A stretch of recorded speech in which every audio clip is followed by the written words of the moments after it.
Go home, sweetheart. The battlefield doesn't need a museum piece. Sergeant Mason Drake stands at the edge of the training yard, arms crossed, watching the woman walk through the main gate of Fort Ridgeway. His jaw tightens. His knuckles turn white against his forearms. 34 recruits stand in formation behind him. They follow his gaze. They see what he sees. A woman in her mid-30s, uniform faded to a color that hasn't been regulation for years, creases in all the wrong places, boots scuffed beyond recognition, hair pulled back in a bun that looks like it survived a hurricane.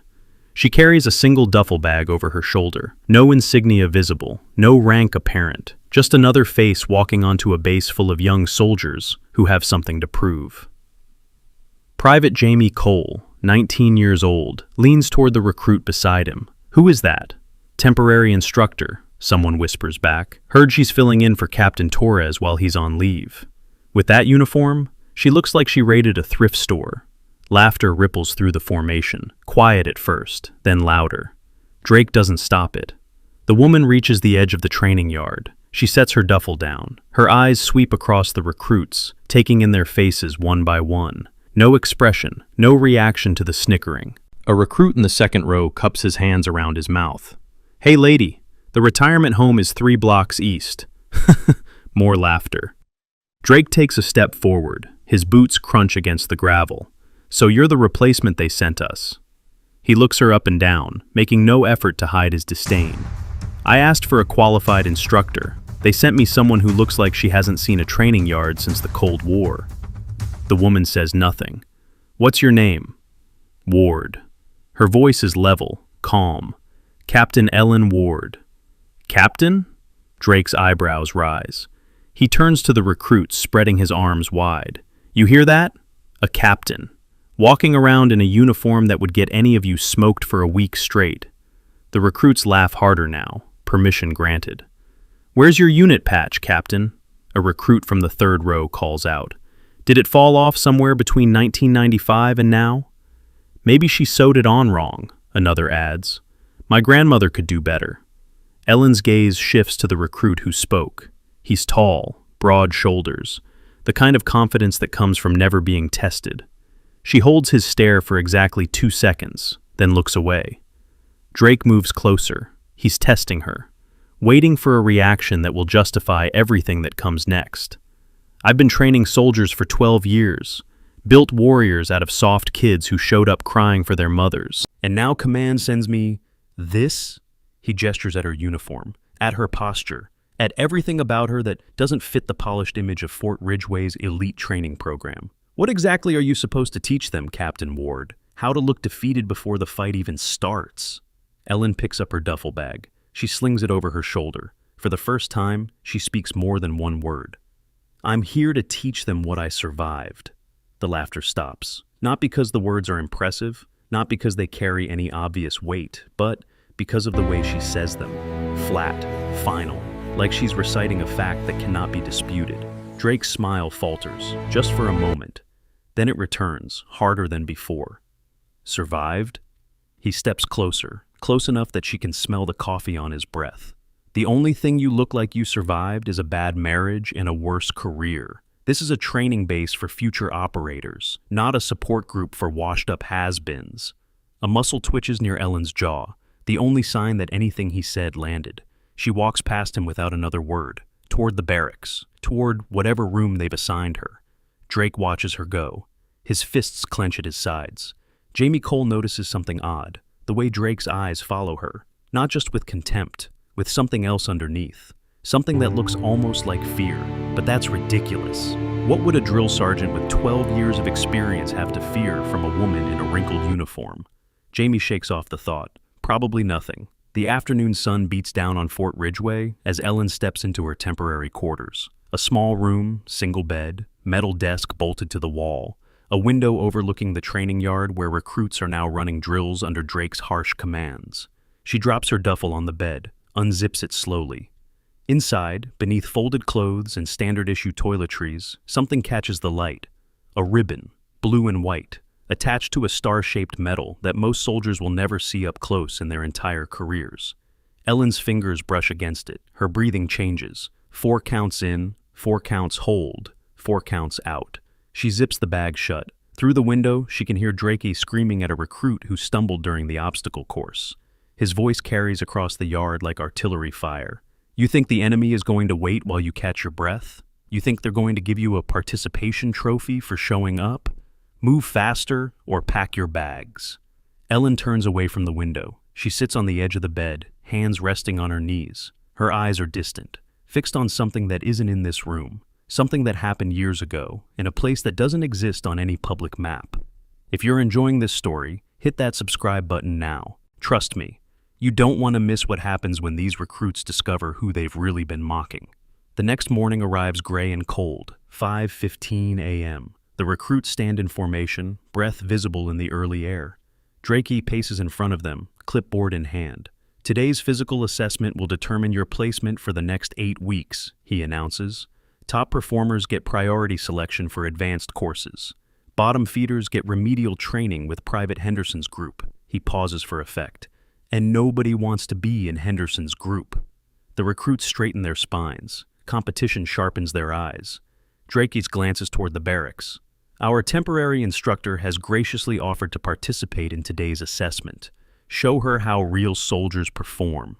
Ellen emerges from the side door. Same uniform as yesterday.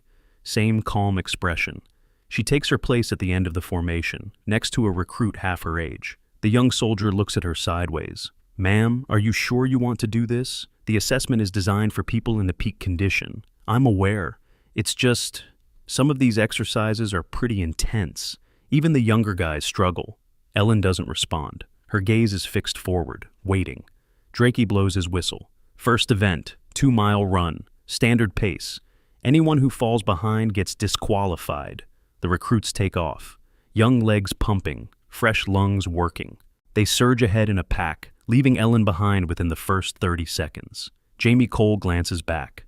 The woman is running at a steady pace. Not fast, not impressive, just consistent, like a metronome keeping time. She'll drop out before the first mile, the recruit beside him predicts. Jamie nods. Probably right. They hit the half-mile marker. Ellen is 50 meters behind the main group. Drakey watches from the sideline, a smirk playing at his lips. 1 mile. The gap has closed to 30 meters. A few recruits start breathing harder. The pace is catching up to them. 1.5 miles. 20 meters. Jamie's legs are burning. The recruit who predicted Ellen's failure is now struggling to maintain his own pace. Red-faced, gasping. Ellen passes him without a word. Her breathing is controlled, even, like she's taking a morning stroll. 2 miles, the finish line. Jamie crosses first, then 3 other recruits, then Ellen. 5th place, out of 34. The recruit who mocked her uniform is bent over, hands on knees, gasping for air. He finished 12th. Drake's jaw tightens. He makes a note on his clipboard without comment. Next event, pull-ups, maximum repetitions. The bar is set high. Literally, recruits line up, taking turns demonstrating their upper body strength. Numbers range from 15 to 25 for the strongest performers. Ellen steps up to the bar. A few recruits exchange glances. This should be entertaining. She grips the bar. Her hands are calloused in a way that suggests years of labor, not the soft hands of someone who's been behind a desk. 1 pull-up, 2, 3. Her form is textbook, chin clearing the bar each time, full extension at the bottom, 10, 15, 20. The snickering has stopped, 25, 28, 30. Jamie's mouth falls open. He's seen soldiers who trained specifically for this event fail to reach that number, 32. Ellen drops from the bar, lands softly, walks back to her place in line without a trace of fatigue visible. Drake is staring at her now, really staring. That look Jamie noticed yesterday, the one that might be fear, it's back, stronger. Lucky warm-up, a recruit mutters. Pull-ups don't mean anything in real combat. Drakey clears his throat. Final event. Combat obstacle course. Timed. The course is brutal, designed by someone who enjoyed causing pain. Rope climbs, tunnel crawls, wall vaults, balance beams over mud pits, and a final sprint through tire obstacles. Recruits go one by one. Times range from 4 minutes to 7 minutes. The average sits around 5:30. Jamie completes it in 5 minutes, 12 seconds. Not bad, not exceptional. Ellen steps to the starting line. Drakey moves closer to her. close enough that only she can hear him speak. "You think you're impressing anyone, Ward?" His voice is a low hiss. "I know what you are. I know where you've been. And I know exactly why you disappeared for 3 years." Ellen's expression doesn't change. "You're still alive," he continues. "That surprises me. I thought for sure you'd have put a bullet in your own head by now. After everything that happened." Her jaw tightens, just barely. Drake leans closer. "Run the course. Show off for the children. But remember, I know your secrets. And if you even think about opening your mouth, I will end you, just like I should have ended you back then." He steps back, blows his whistle. Ellen launches forward. She hits the rope climb like she's done it 1,000 times. Because she has. Her arms and legs work in perfect coordination, muscle memory overriding everything else. The tunnel crawl, she's through in seconds, low and fast, no wasted movement. Wall vault. Her hands find the top edge with practiced precision. She pulls herself over in one fluid motion. Balance beam. Other recruits wobbled here. Some fell into the mud. Ellen crosses it like she's walking on solid ground. The tire obstacles. Her feet find the openings without looking.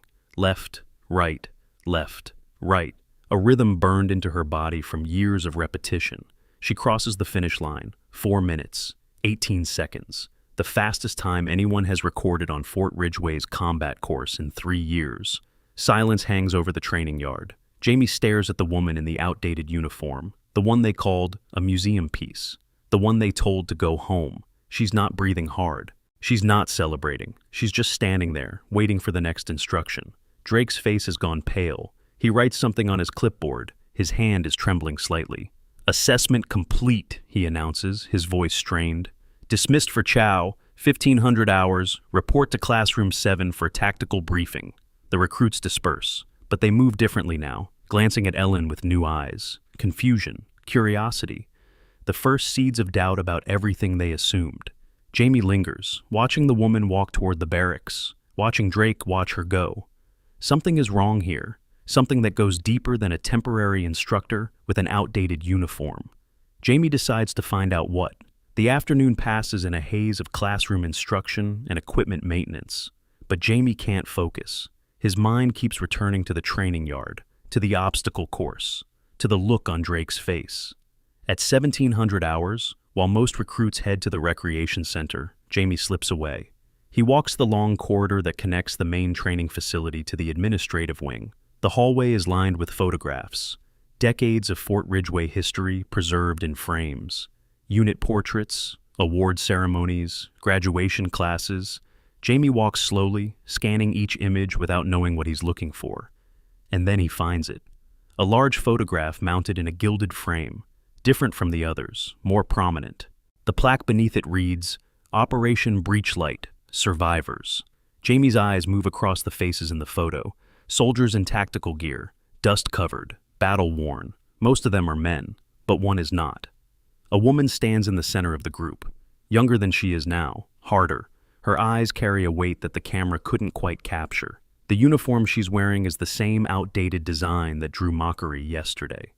The caption beneath her face reads, "Captain Ellen Ward, Medal of Honor recipient, sole survivor of the Breachlight Canyon extraction."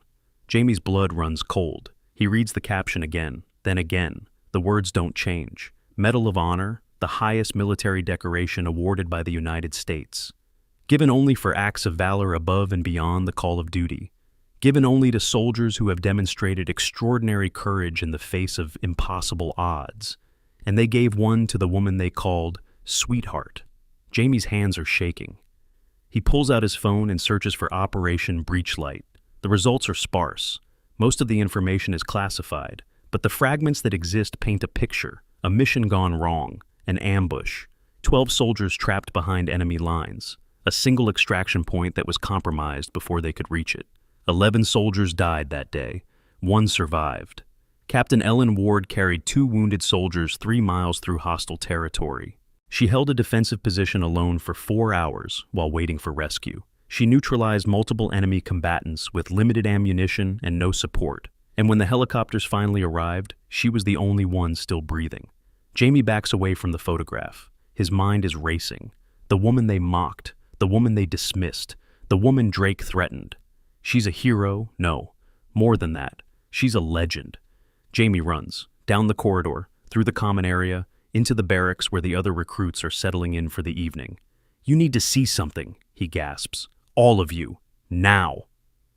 The recruits follow him back to the hallway, skeptical at first, then silent as they read the plaque beneath the photograph. "No way," someone whispers. "That can't be the same person." "Look at her face," Jamie insists. "Look at the eyes. It's her. It's Captain Ward. But we called her." "I know what we called her." The weight of that realization settles over the group like a shroud. Every insult, every joke, every dismissive comment, directed at someone who saved lives, who lost everything, who earned a medal that most soldiers can only dream of touching. "Why didn't she say anything?" a recruit asks. "Why didn't she tell us who she was?" Jamie doesn't have an answer, but he intends to find one. What would you do if you discovered the person everyone mocked was actually a living legend? Drop your answer in the comments. And hit that like button if you want to see what happens when Sergeant Drake's secret comes out. The next morning, Jamie wakes early, 5 a.m. Before the official wake-up call, he dresses quickly and makes his way to the equipment storage building on the far side of the base.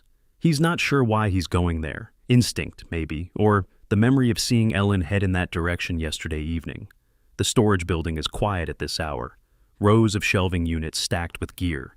Tactical vests, helmets, communication equipment. The smell of gun oil and dust hangs in the air. Jamie moves between the shelves, listening. A sound, soft, coming from the back corner. He follows it and stops. Ellen is there, seated on a supply crate. Her jacket is off, draped over a nearby shelf. She's examining a tear in the sleeve of her uniform shirt, but that's not what makes Jamie freeze. In the pocket of the jacket, something is visible. A ribbon, blue and white, edged with 13 stars. Attached to a golden star that catches the dim light filtering through the windows. The Medal of Honor. The actual medal. Not a photograph, not a replica. The real thing. Jamie must make a sound, a sharp intake of breath, something that alerts her to his presence. Ellen's head snaps up. Her hand moves toward the jacket, protective, automatic, then stops when she sees who it is. Neither of them speaks for a long moment. Finally, Jamie steps forward. His voice comes out barely above a whisper. "You're Captain Ward, the Captain Ward, the one who survived Breachlight Canyon, the one who carried 2 soldiers through enemy territory, the one who—" He can't finish. The words feel too small for what she did. Ellen's expression doesn't change, but something shifts in her eyes, a wall going up, or maybe coming down. "You found the photograph in the hallway," she says, not a question. "Yes, ma'am." "And you came here looking for confirmation." "I came here looking for answers." Jamie takes another step closer. "Ma'am, Captain, everyone on this base thinks you're a joke. They're laughing at you, insulting you, and you're just letting them?" Silence. "You could have told us who you were. One word, one mention of that medal. Everything would have changed." Ellen reaches for her jacket. Her fingers brush against the metal, then she pulls the fabric closed, hiding it from view. "Would it have?" she asks quietly. "Of course it would. Nobody would dare." "That's exactly the problem," Jamie falters. "Ma'am?" Ellen stands. She's not tall, not physically imposing, but something about the way she carries herself makes Jamie feel like he's standing in front of a commanding officer who could break him in half with a single order. "I didn't earn that medal by demanding respect," she says. "I earned it by doing what needed to be done when everyone else was dead or dying. The medal doesn't make me anything. It's just a piece of metal that represents a day I wish had never happened." Her voice catches, just barely, just enough for Jamie to hear the fracture beneath the surface. 12 soldiers went into Breachlight Canyon. 12 men and women who trusted their training, who trusted their command, who trusted their extraction route. She pauses. 11 of them died because someone gave us bad intel, because someone compromised our position before we even reached the target. Jamie's blood runs cold. "Someone betrayed you?" Ellen's jaw tightens. "I couldn't prove it. Not then. The official report called it catastrophic intelligence failure, a mistake, an accident, nobody's fault. But you knew." "I knew." She meets his eyes. "I've known for 3 years, and I've spent every one of those years trying to find out who, trying to find proof." "Is that why you're here, at Fort Ridgeway?" Ellen doesn't answer, but the silence speaks louder than words. Jamie's mind races. Sergeant Drake, I saw the way he looked at you during the assessment. He was scared, and he said something to you before the obstacle course. Something that made you...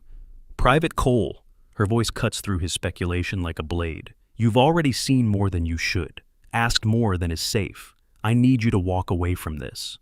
But ma'am, this isn't a training exercise. This isn't a game.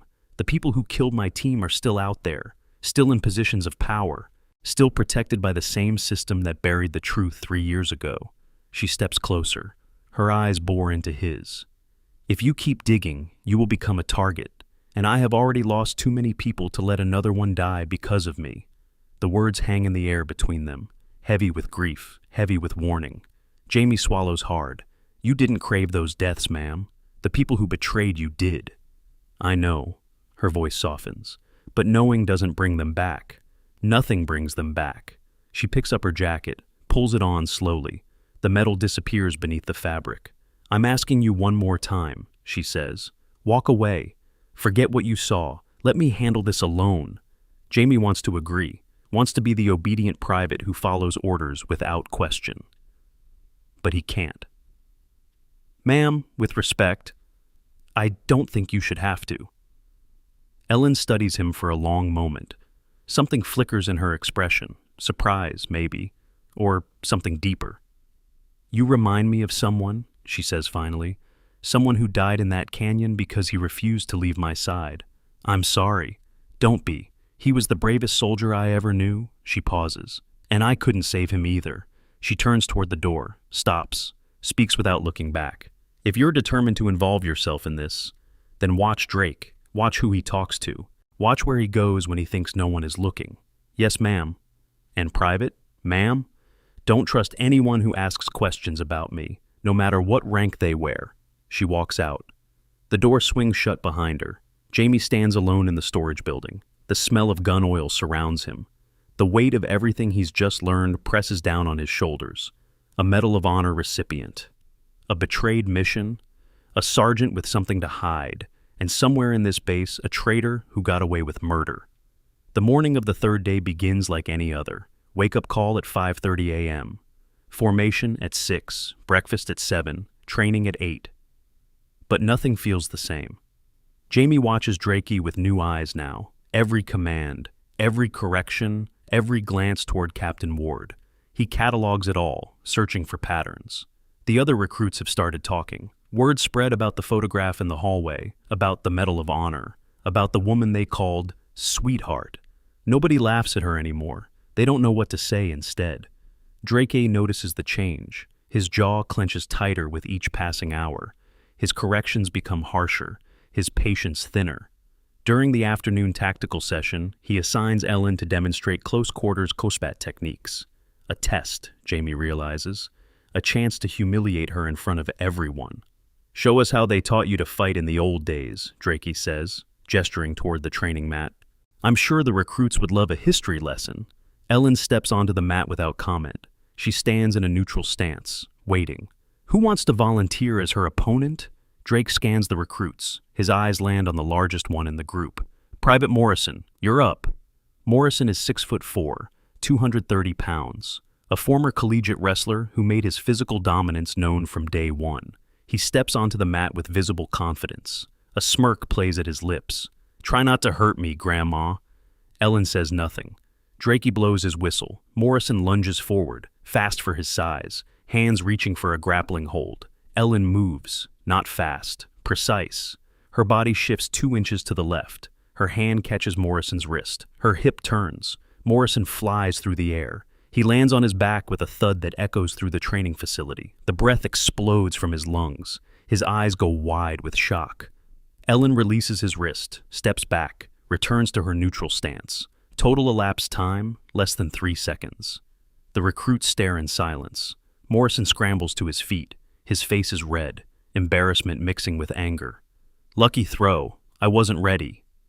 Then get ready, Ellen says. Her voice is calm, almost bored.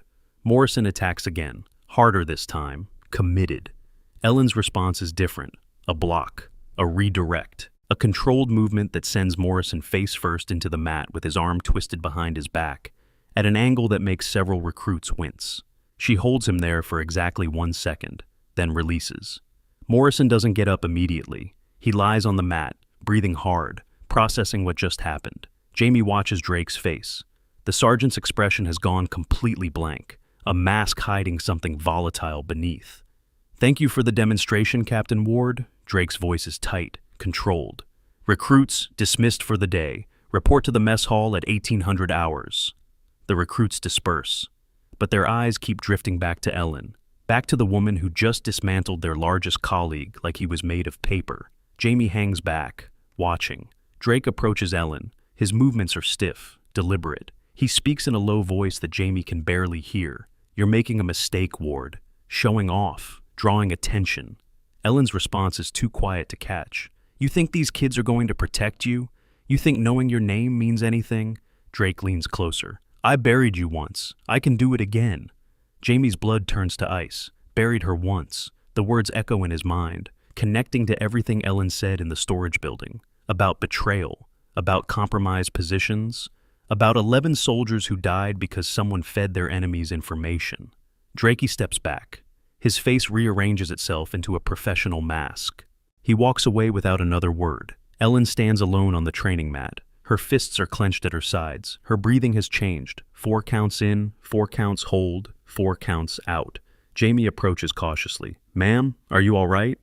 She doesn't answer immediately. When she speaks, her voice is barely audible. "He's getting nervous, making mistakes, saying things he shouldn't. I heard what he said about burying you." Ellen turns to face him. Her expression is unreadable. "Then you understand why this is dangerous, for both of us." "I understand that he's not just a bully," Jamie says. "He's something worse, and he's scared of you." "He should be." The words carry a weight that makes Jamie take an involuntary step backward. Ellen softens slightly. "I'm sorry. That wasn't directed at you." "I know, ma'am. I need you to do something for me. Anything." Tonight, after lights out, Drake usually makes a phone call. 2200 hours. Same time every night. He thinks no one notices. Where? Behind the motor pool. There's a gap in the security camera coverage. "You want me to listen.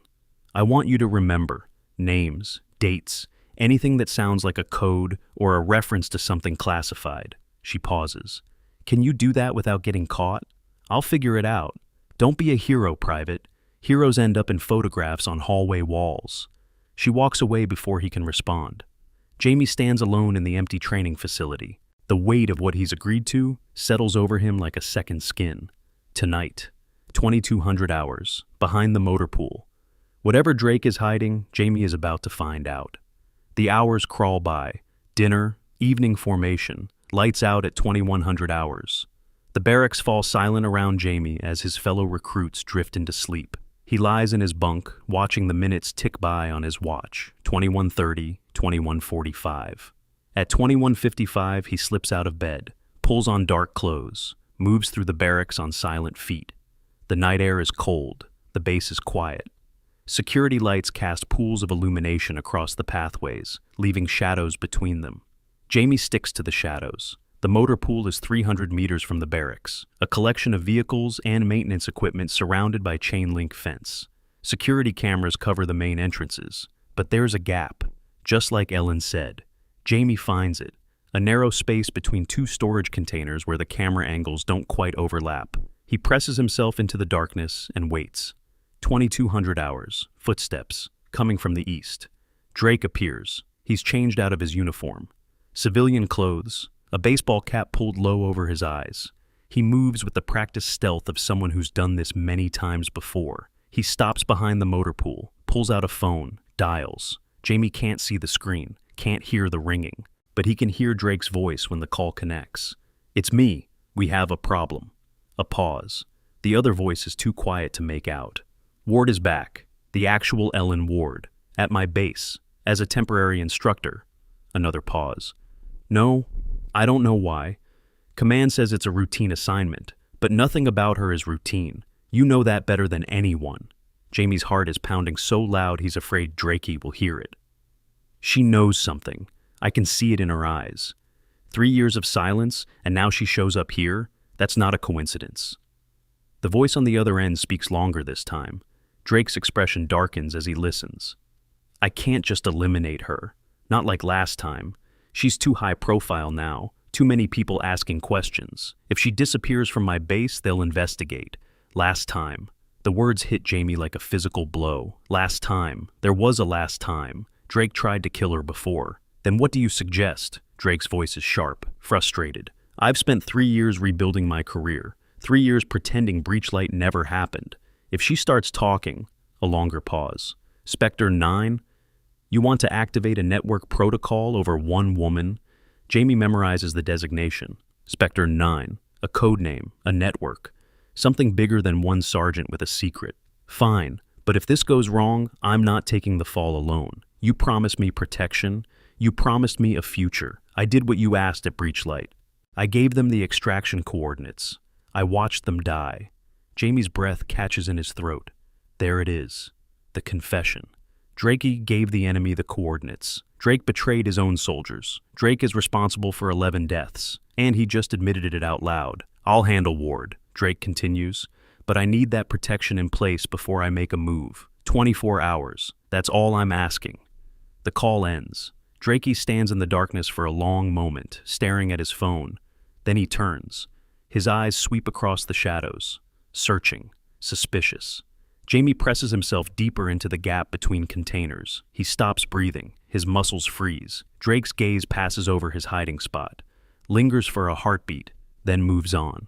The sergeant walks away. His footsteps fade into the night. Jamie doesn't move for another 5 minutes. His legs are cramping. His heart is still racing. But he waits until he's certain Drake is gone before extracting himself from the shadows. He has what he came for. Now he needs to find Captain Ward. The barracks hallway is empty at this hour. Jamie moves quickly, checking corners, listening for patrols. Ellen's temporary quarters are in the instructor wing, a separate building, more security, more risk.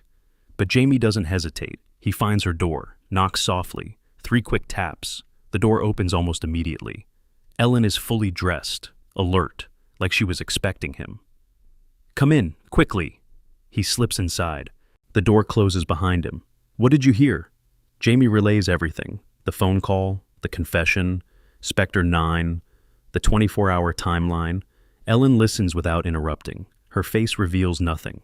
When he finishes, she closes her eyes. Her hands are trembling slightly. He admitted it, she says. After 3 years, he actually admitted it. Ma'am, we have to report this. We have to... To whom? Her eyes snap open. Who do we report it to? The same command structure that buried the Breachlight investigation? The same system that promoted Drake to drill sergeant instead of charging him with treason? Then what do we do? Ellen moves to the window, looks out at the darkened base. Spectre 09 is bigger than Drake.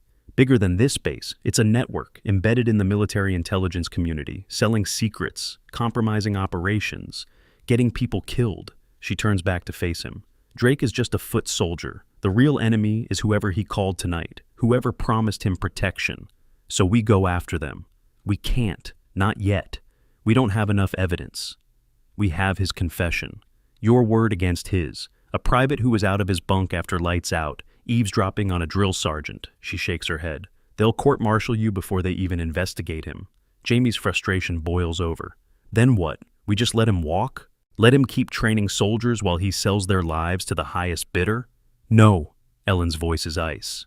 We make him expose himself, force him to act before his protection is in place, push him into a mistake he can't cover up. How? He said 24 hours. That means tomorrow.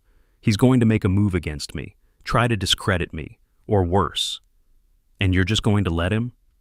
I'm going to give him exactly what he wants. She pauses. A target. Jamie shakes his head. Ma'am, that's insane. You heard what he said. He watched 11 people die. He won't hesitate to... I know exactly what he's capable of. Her voice carries a darkness that makes Jamie fall silent. I've known for 3 years, and I've spent every day since Breachlight preparing for this moment. She reaches into her jacket pocket, pulls out the Medal of Honor. The blue ribbon catches the dim light.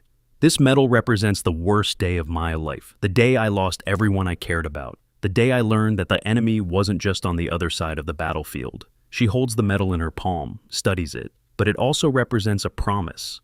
A promise I made to 11 soldiers who died trusting a system that betrayed them. Her fingers close around the medal. I promised them justice, and tomorrow, one way or another, I'm going to deliver it. She looks up at Jamie. Her eyes are clear, focused, certain. Get some sleep, Private. Tomorrow is going to be a long day. Jamie wants to argue, wants to offer to help, wants to do something other than walk away. But he recognizes the look on her face. It's the same look she wore in the photograph on the hallway wall, the look of someone who has already accepted what might be coming. Yes, ma'am. He moves toward the door, stops with his hand on the handle. For what it's worth, he says, I don't think you're alone anymore. Ellen's expression softens, just slightly. Thank you, Private. That means more than you know. Jamie slips out into the night. The door closes behind him. In the distance, the first hints of dawn are beginning to lighten the eastern sky. 24 hours. Whatever happens next, there's no turning back now. The morning formation feels different, charged, like the air before a storm. Jamie takes his place among the recruits. His eyes find Ellen, standing apart from the group. Then Drakey, pacing in front of the formation with barely contained energy. The sergeant's movements are sharper than usual, more aggressive. His jaw is set. His fists keep clenching and unclenching at his sides. He knows something is coming. He's preparing for it. But so is Ellen. She stands perfectly still, breathing slow. 4 counts in, 4 counts hold, 4 counts out, waiting. Jamie realizes he's holding his breath. He forces himself to exhale, to stay calm, to watch without reacting. The next few hours will determine everything. Drakey calls out the day's schedule, training exercises, classroom sessions, a physical assessment in the afternoon. Standard routine, nothing unusual. But nothing about this day is going to be standard. Jamie can feel it in his bones. As the recruits disperse for their first assignment, Drakey catches Ellen's eye. He holds her gaze for a long moment.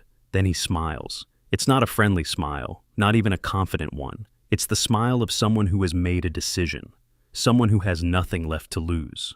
Ellen doesn't react. She simply turns and walks toward the training facility. But Jamie sees her hand brush against her jacket pocket, where the medal rests, where the promise lives. The storm is coming. And when it breaks, nothing at Fort Ridgeway will ever be the same. The sirens shatter the morning calm at 9:47 a.m. Every recruit on the training yard freezes. The piercing wail cuts through conversations, through exercises, through the carefully maintained routine of Fort Ridgeway. Jamie's head snaps toward the eastern perimeter. Black smoke is rising from the fuel depot, thick columns of it, dark against the pale morning sky. What's happening? A recruit shouts. Explosion at the fuel storage, someone answers. Look at that smoke. Chaos erupts. Recruits scatter in different directions. Some run toward the barracks, others toward the armory. Nobody seems to know what protocol to follow. Drakey stands at the center of it all. His face has gone pale. His hands are shaking as he reaches for his radio. All personnel, report to Rally Point Alpha, he barks into the receiver. This is not a drill. I repeat, this is not a drill. But Rally Point Alpha is east of the fuel depot, the same direction the smoke is coming from. Jamie realizes the problem immediately. So does Ellen. She moves through the panicked crowd with purpose. Her voice cuts through the noise like a blade. Rally Point Alpha is compromised. Smoke and potential secondary explosions make eastern approach unsafe. Drakey whirls on her. I gave an order, Captain. These recruits follow my command. Your command is going to get them killed. The words hang in the air. Recruits stop running. They look between Drake and Ellen, uncertain. A second explosion rocks the base. Closer this time, the ground trembles beneath their feet. Jamie sees it now, small shapes in the sky, drones, at least 4 of them, circling the perimeter like vultures. This isn't an accident, Ellen says. Her voice is calm, controlled, the voice of someone who has faced worse and survived. This is an attack, coordinated, multiple entry points. Drakey's radio crackles. A frantic voice on the other end reports enemy contact near the motor pool. Another voice reports damaged communications equipment. The base's defenses are being systematically dismantled. We need to move, Ellen continues. Western exit, through the maintenance corridor. It's the only approach that isn't compromised. You don't give orders here, Drakey snarls. You're the ranking officer who just sent 34 recruits toward an active threat zone. Ellen steps closer to him. How many of them do you want to lose today, Sergeant? How many more names do you want on your conscience? Something breaks behind Drake's eyes. Fear, guilt, the weight of secrets he's carried for 3 years. He doesn't respond. Ellen turns to the recruits. Anyone who wants to survive, follow me. Move fast. Stay low. Don't stop for anything. She doesn't wait for permission. She starts running toward the western corridor. Jamie follows without hesitation. So do 20 other recruits, then 10 more, then the rest. Only Drakey remains standing in the training yard, alone, watching his authority crumble in real time. The maintenance corridor is narrow, dark. Emergency lighting flickers overhead, casting red shadows across the walls. Ellen leads the group with practiced efficiency. She checks corners, signals stops and starts, moves like someone who has navigated hostile territory before, because she has. Jamie stays close behind her. His heart is pounding, but his feet keep moving. Trust. That's what this is. Trust in someone who earned it through actions, not words. A drone appears at the far end of the corridor. Its camera lens swivels toward the group. Ellen doesn't panic. She grabs a fire extinguisher from the wall mount, aims, and releases a cloud of white powder directly at the device. The drone's sensors are blinded. It crashes into the wall, disabled. "Keep moving," Ellen commands. They reach the western exit. Fresh air, open ground. The smoke from the fuel depot is distant here. The immediate threat has passed, but the attack isn't over. Colonel Royce Axton meets them at the secondary command post. His face is grim, lines of worry etched deep around his eyes. "Captain Ward, I should have known you'd find a way through." "Sir, the recruits need medical evaluation and a secure location." "Already arranged." Axton gestures to a group of medics waiting nearby. "Get them processed, then report to my office. We need to talk." Ellen nods. She watches as the recruits are led away to safety. Jamie catches her eye as he passes. "Thank you," he mouths silently. She acknowledges him with the slightest nod, then turns to follow Axton. The colonel's office is sparse, utilitarian, a desk, 2 chairs, a computer terminal displaying real-time base security feeds. Axton closes the door, locks it. "What I'm about to tell you is classified," he says. "I shouldn't be sharing it with anyone outside of Intelligence Command, but given the circumstances, you have a right to know." Ellen stands at attention, waiting. The attack wasn't random. Our intelligence division has been tracking a leak for months. Someone inside this base has been selling information to hostile actors, security protocols, personnel schedules, defensive positions. "Spectre 9, Ellen says. Axton's eyebrows rise. "How do you know that designation?" "Because I've been hunting them for 3 years, sir. Since Breachlight Canyon." The colonel is silent for a long moment. His expression shifts, understanding dawns. You knew someone betrayed your team, and you came here looking for proof." "I came here because the trail led here, sir, to this base, to someone who served with me 3 years ago." "Drake." "Yes, sir." Axton moves to his computer, types a series of commands. A file appears on screen. Classified markings, security clearance warnings. "Spectre Day 9 isn't just one person," he explains. "It's a network, embedded in military intelligence, multiple assets across different installations. Someone has been coordinating them from the shadows for years." "Who?"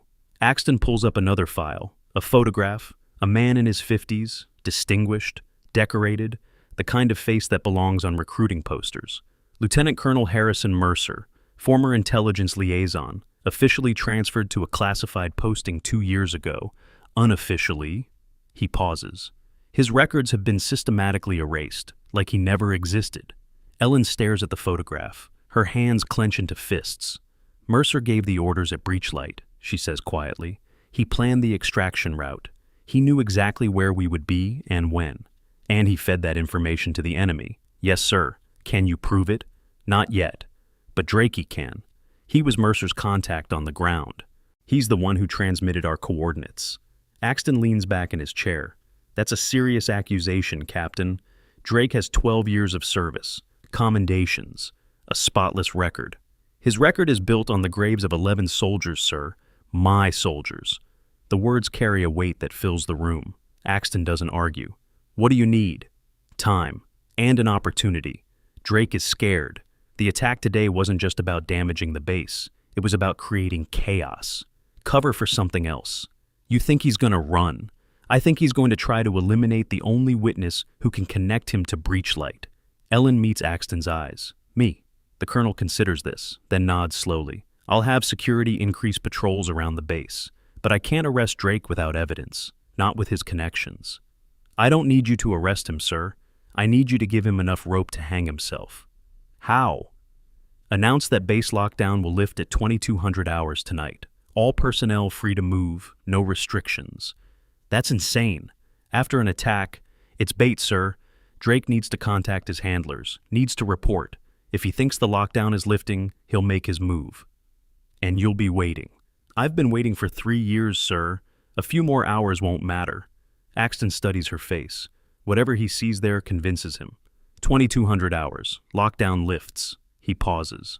But if this goes wrong, Captain, I won't be able to protect you. I'm not looking for protection, sir. I'm looking for justice.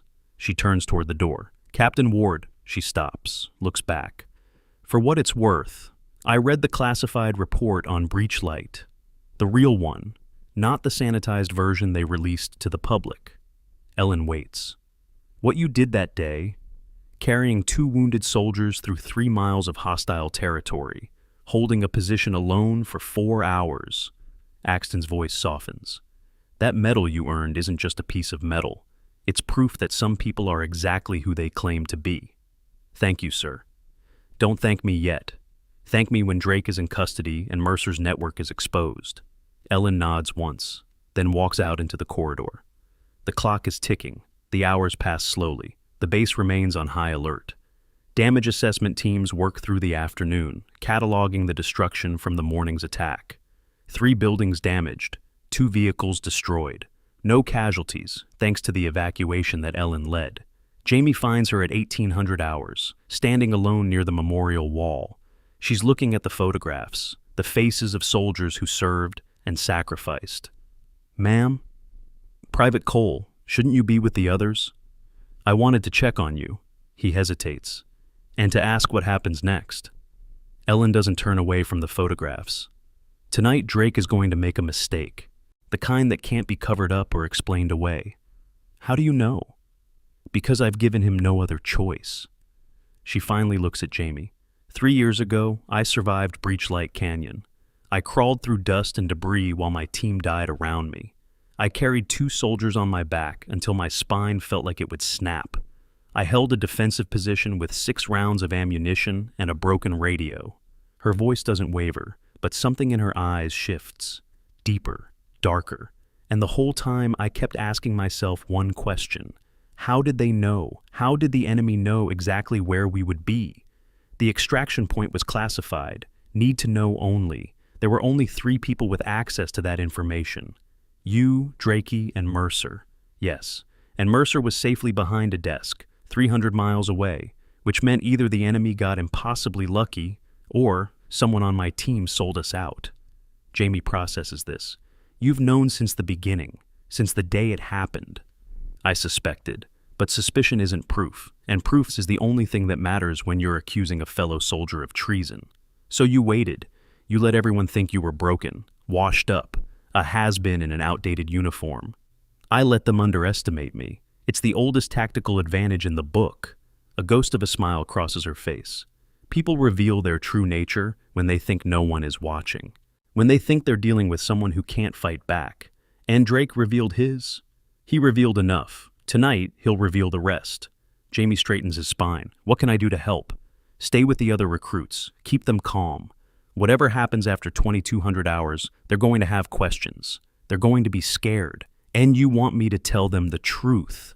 I want you to tell them that justice exists, that it's not always fast, not always loud, but it's real, and it's patient. She places a hand on his shoulder, brief, almost maternal. You're going to be a good soldier, Private Cole, the kind this military needs more of. I learned from watching you, ma'am. Ellen turns back to the memorial wall, to the faces frozen in time. Then make sure you learn the right lessons, not just how to fight, how to know when fighting is necessary and when there's a better way. She walks away into the gathering dusk. Jamie watches her go. The woman they called Sweetheart, the legend they dismissed as a joke. Tonight, everyone will learn how wrong they were.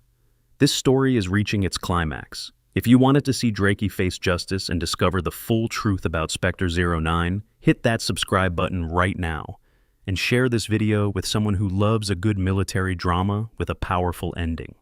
2100 hours. The base is quiet. Damage assessment teams have finished their work. Most personnel have retreated to their quarters. But Ellen is awake, standing in the shadows near the motor pool, the same location where Jamie heard Drake's confession the night before. She's not hiding. Not exactly. She's positioning. At 21:30, movement. A figure emerges from the instructor barracks. Dark clothes, baseball cap pulled low. Drake, he moves with the same practiced stealth as before, checking corners, avoiding security cameras. A man who knows this base's blind spots because he's exploited them for years. He reaches the gap between storage containers, pulls out his phone. Ellen steps out of the shadows. Calling for backup, Sergeant? Drake spins. His face contorts with shock, then fear, then something harder. Desperate. Ward, how did you know you'd be here? Same place, same time, same handler on the other end of that phone. She moves closer, slowly, deliberately. Creatures of habit, it's what makes traitors so easy to catch. You don't know what you're talking about. I know everything, Mason. I've known since Breachlight. His jaw tightens. You can't prove anything. I don't need to prove it to you. I need to prove it to the court-martial that's going to end your career and put you in a military prison for the rest of your natural life. Drake's hand moves toward his waistband. A weapon. Standard issue sidearm. Ellen doesn't flinch. Go ahead. Pull it. Give me an excuse. He hesitates, calculating odds, measuring distances. You think I'm bluffing? Ellen continues. You watched me run that obstacle course. You saw what I did to Morrison on the training mat. Do you really want to test whether you're faster than a woman who survived 4 hours alone against enemy combatants? Drake's hand trembles. The weapon stays holstered. What do you want? The truth. All of it. Starting with Breachlight and ending with Mercer. Mercer will destroy you. He'll destroy everyone who gets in his way. Then let him try. I've been destroyed before. I came back. Drake's composure cracks. The fear underneath surfaces. Raw. Uncontrolled. You don't understand. Mercer isn't just some rogue officer. He's connected. Intelligence. Defense contractors. Politicians. He has people everywhere. Including you. I didn't have a choice. He approached me before the mission. Said he knew about my gambling debts. Said he could make them disappear. All I had to do was share some coordinates. Some timing information. You sold 11 lives for gambling debts. I didn't know they were going to die. He told me it was just reconnaissance, that nobody would get hurt. And you believed him. I wanted to believe him. Drake's voice cracks. I needed to believe him, because the alternative was admitting what I'd become. Ellen's expression doesn't soften. You became a traitor, a coward, a murderer. I know. The words come out broken. I know what I am. I've known for 3 years. Every night I see their faces. Every morning, I wake up and pretend I'm still a soldier when I'm nothing but a ghost wearing a uniform.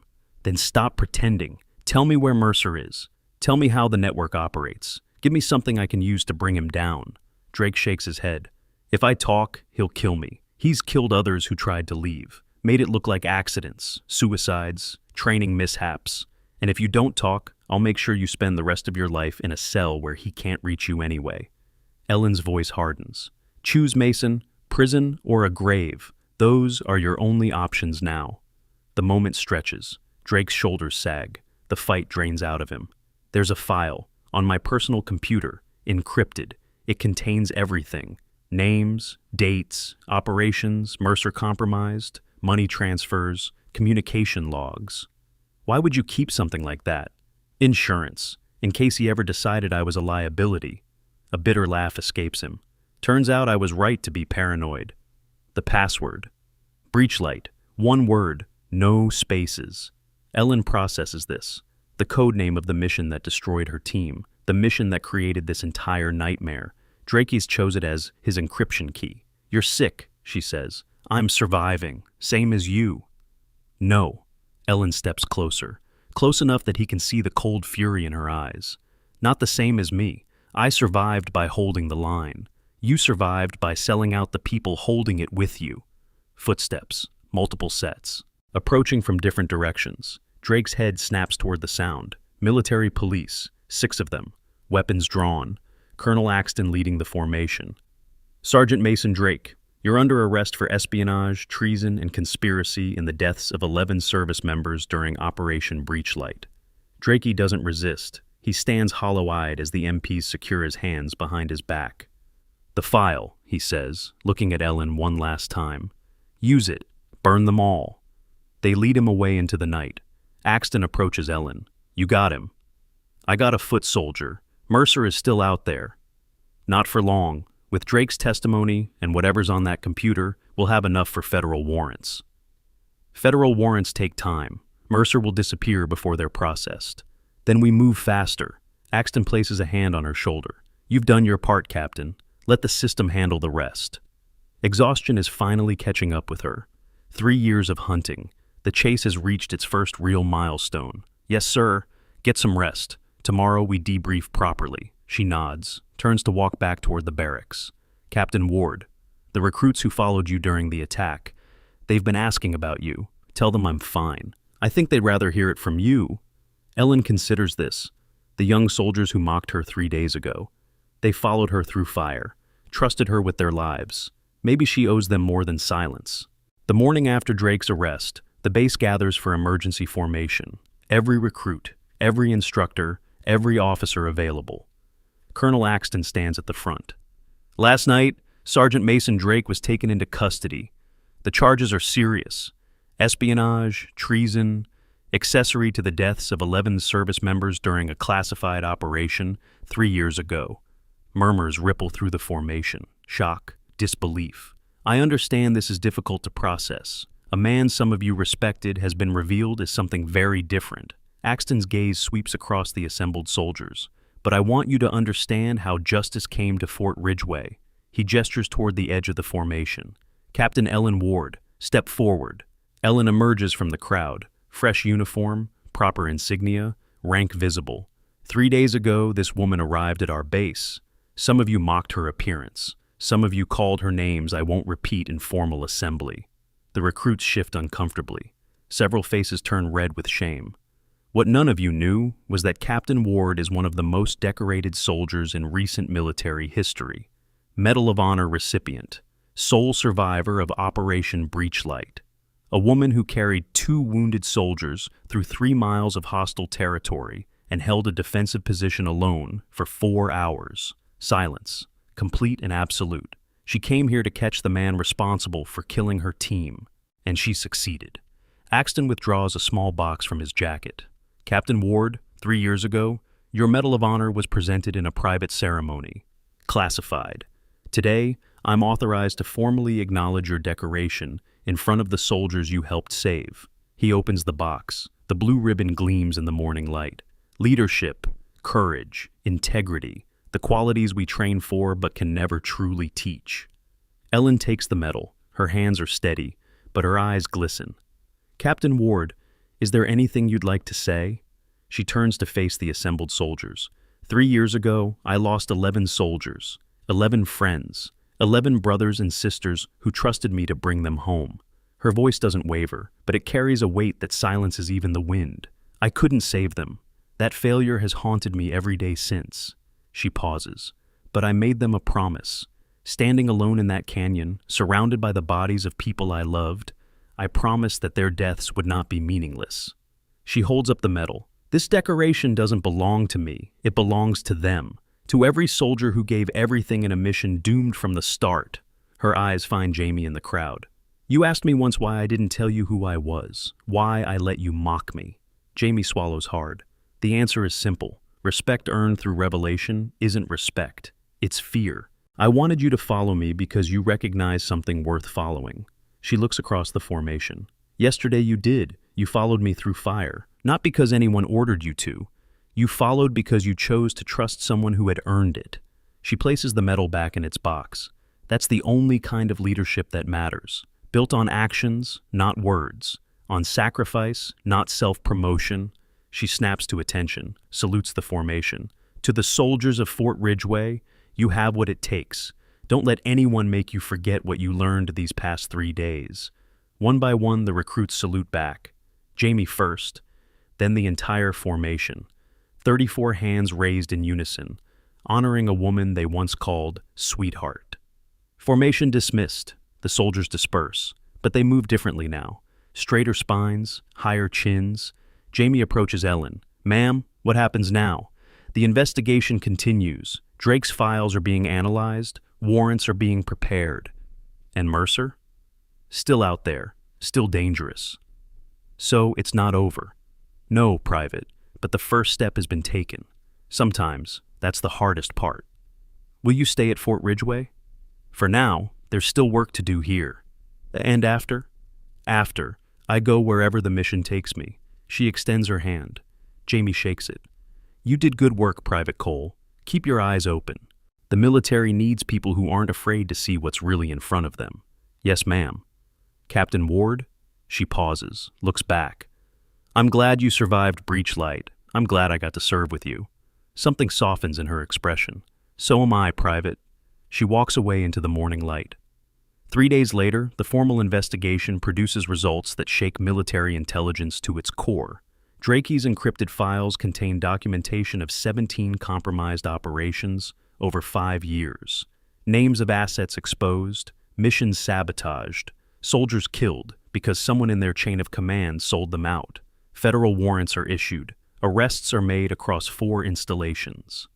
Lieutenant Colonel Harrison Mercer remains at large. His aliases are flagged at every border. His accounts are frozen. His network is crumbling. But the man himself has vanished. On the 7th day, Colonel Axton calls Ellen to his office. New intelligence. He slides a folder across his desk. Mercer was spotted 48 hours ago. Civilian airport. Heading overseas. Ellen opens the folder. Photographs. Flight manifests. They want to send a team, Axton continues. Small, deniable, the kind of operation that doesn't exist on paper. And they want me to lead it. They want you to advise. Officially. Ellen studies Mercer's face in the surveillance photo, the architect of her nightmare. When do we leave? 72 hours. I know who I want. Private Jamie Cole. Axton raises an eyebrow. He's a recruit, 3 weeks into basic. He's exactly what this mission needs. Someone who hasn't learned to ignore what's right in front of him. The colonel nods slowly. I'll make arrangements. This stays off the books. I understand, sir. Good hunting, Captain Ward. Ellen walks out, past the memorial wall where 11 faces watch her pass. She stops in front of the breach light photograph. I'm close, she whispers. Just hold on a little longer. She touches the glass, then walks toward the barracks, toward the next mission. The hunt isn't over, but for the first time in 3 years, the prey is running scared. On her desk that night, Ellen finds a secure tablet waiting. She enters her credentials. The screen illuminates. A single file appears, marked "Still Active" in red letters. A photograph, recent, high resolution, Mercer boarding a private aircraft. Beneath it, a message. Tower 4 sends regards. He knows you're coming. Recommend extreme caution.